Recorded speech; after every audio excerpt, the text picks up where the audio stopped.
cakap apa? Bilang macam tu lah. Tak baik lah. Tak, masalahnya kita orang nak pergi sana dia. Akak datang tiba-tiba. Saya tanya dia kenapa dia nak tahan dia. Bagilah dia cakap dulu. Kenapa yang... Sekarang ni dia nak, itu kan, benda kita dah ada. Dia nak apa? Apa yang ada? Benda tu dah ada juga kan. Orang lain semua okey je lepas jalan-jalan. Apa lah? Saya bawa je. Ikut, boleh ikut.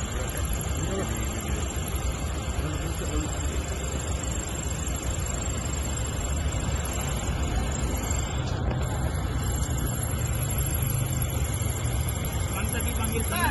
Yang kuat saya cakap. Jalan simpel tadi abang panggilkan. Sekarang dia punya pasport mana?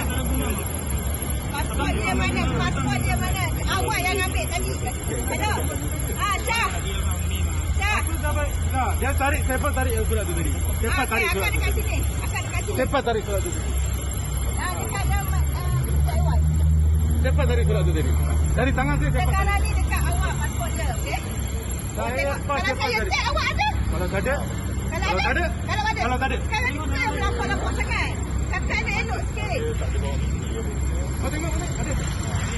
Ada. Memang dia ambil, Pak. Memang dia ambil. Saya tak Tadi tahu. aku nampak dia tarik di sini tu. Sekarang ni Tadi yang abang tarik. bilang, Saya yang ambil. Kau tak payah. Kau tak payah nak. Itu aku balik. Aku lah. Saya ikut kepada bagi. Woi, abang. Abang. Memang kau tu.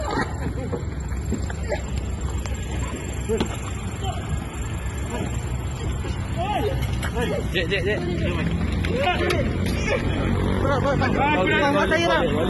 Boleh lah. Boleh macam tu. Boleh. Hei, ambil apa?